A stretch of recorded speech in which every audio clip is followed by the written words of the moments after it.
Gran contratiempo para miles de conductores que utilizan a diario una de las carreteras navarras más frecuentadas. Hasta que no se repare la estructura de este puente de la Nacional 121C en Tudela, toca tomar vías alternativas.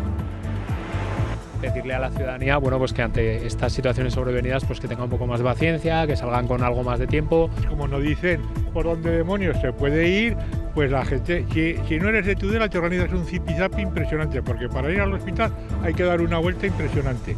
No se puede arreglar porque van unidas las vigas a raíz del suelo, entonces tienen que quitarlo. Y en espera de las labores de remate del último incendio en Amaiur, bomberos de Navarra sofocan hasta 4 fuegos en distintos puntos el fin de semana, todos originados tras la quema de rastrojeras. Guardia Civil busca a 2 hombres tras el atraco a punta de pistola de esta sucursal de la Caixa en Sartaguda. No ha habido heridos, se llevaban un botín de 6.000 euros. Quedó en un susto un niño de 2 años, resultaba atropellado en Pamplona por un coche a la salida de un garaje comunitario en la calle Pedro I.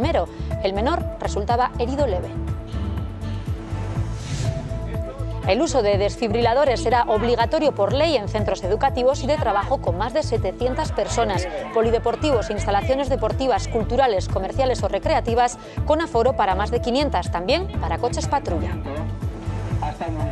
Necesitamos capacitar a toda la población en la pauta de actuación porque todos jugamos un papel crucial en la cadena de supervivencia. Durante 3 días, Pamplona, referencia en el mundo de la moda, con la pasarela 948, que dejaba en baluarte los desfiles de creadores de la talla de Aníbal Laguna, Ágata Ruiz de la Prada o María Lafuente.